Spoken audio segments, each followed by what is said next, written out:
সকালবেলায় উঠেই না মনটা ভীষণ খারাপ লাগছিল মায়ের জন্য। মাকে দেখতে ইচ্ছে করছিল। ওই যে আমি সবসময় যেটা বলি, আমি নিজেকে এখনও চিনতে পারিনি। আমার কখন কি মনে হয় আমি বুঝি না। ভালোই ছিলাম, কিন্তু হঠাৎ মনে হলো মাকে একটু দেখা করে আসি। তো সেই মতোই মানে বাড়িতে সবাইকে বললাম। বাড়িতে সবাই বললো ঠিক আছে, দুদিনের জন্য যা। তো আমি আবার আমার যাকেও বললাম যে যেতে আমার সাথে। ও কখনোই আমাদের বাড়ি যায়নি। ও 2 বছর বিয়ে হয়ে গেছে। নিয়ে যাব করে ওরও সময় হচ্ছিল না, আমারও সময় হচ্ছিল না। ওই যে হঠাৎ করে বললে সব কিছুই সম্ভব, আর প্ল্যানিং করে কিছু করলে না সেটা কখনোই হয় না। প্ল্যানিং তো অনেকবার করেছি যাব কিন্তু যাওয়া হয়নি। মাঝখান দিয়ে মা আজ না আবার বড় মার কাছে নৈহাটি পুজো দিতে গেছিলো। তো মাও বললো যে চলে যাই, আমিও তো বড় মার কাছে যাচ্ছি। তো মায়ের কাছে তো ফোনটা ছিল না, মায়ের ফোনটা ভেঙে গেছিলো। সেই কারণে আমি ভেবেছি মা মনে হয় পুজো দিয়ে চলে গেছে। আমাদের অনেকটা লেট হয়ে গেছিলো বাড়ি যেতে, মানে সন্ধে হয়ে গেছিলো। তো দেখছি নৈহাটি স্টেশনে মাও বসেছিল।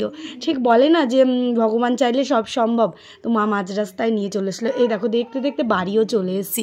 কিন্তু ছোটো পাপানকে নিয়ে একটু ভয় লাগছিলো। ও অচেনা জায়গায় একদম থাকতে পারে না। কিন্তু আমাদের বাড়ি যে ওর কাছে অচেনা বা এই প্রথম, ওকে দেখে একদম বোঝা যাচ্ছিল না। চট করে সবার সাথে কি সুন্দরভাবে মিশে গেছে, আর খুব সুন্দরভাবেও সময়গুলোকে কাটিয়েছিল। দেখেই বোঝা যাচ্ছে, আর একসাথে খুব আনন্দও করলাম।